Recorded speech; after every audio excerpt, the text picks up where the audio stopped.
Hi, welcome back. So we're talking about messy fears and whether or not they're keeping you stuck in your life.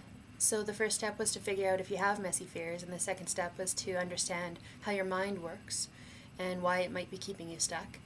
And the third step that really worked well for me is to begin to understand the difference between the fear voice and the love voice.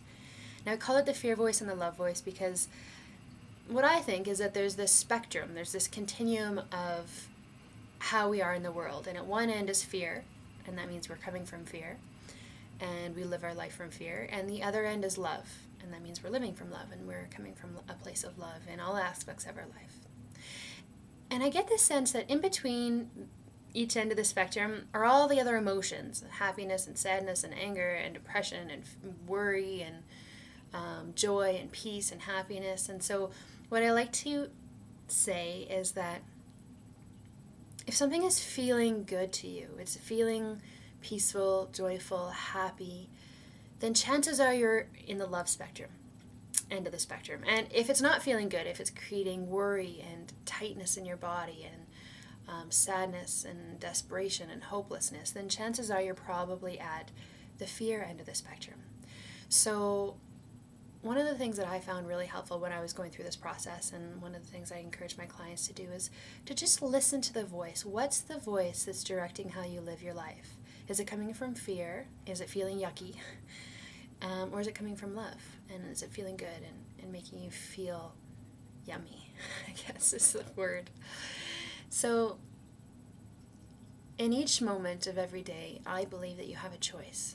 You can listen to the fear voice or you can listen to the love voice. And so that's a question I ask myself. With this particular situation, do I want to come from fear or do I want to come from love?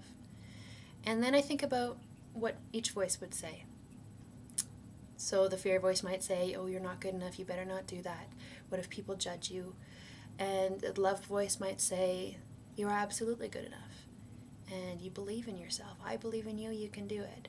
And actually over time I ended up hearing this love voice and it began to take on its own little personality. So later, I don't know when, probably in a few months, I'm going to put together something called Reminders from Love. And those are all the little reminders that my love voice gave me, that some people have asked for me to kind of put down on paper and send out. So I'll send that out to you if that's something you're interested in later. But for you, for right now, just begin to tune into those voices. Are you listening to love or are you listening to fear? And in order to live without fear, I'd suggest you listen to the love voice a little bit more often. And it does get easier and easier and easier. So keep working on it. And until next time, have fun living from love. I'll talk to you soon. Bye-bye.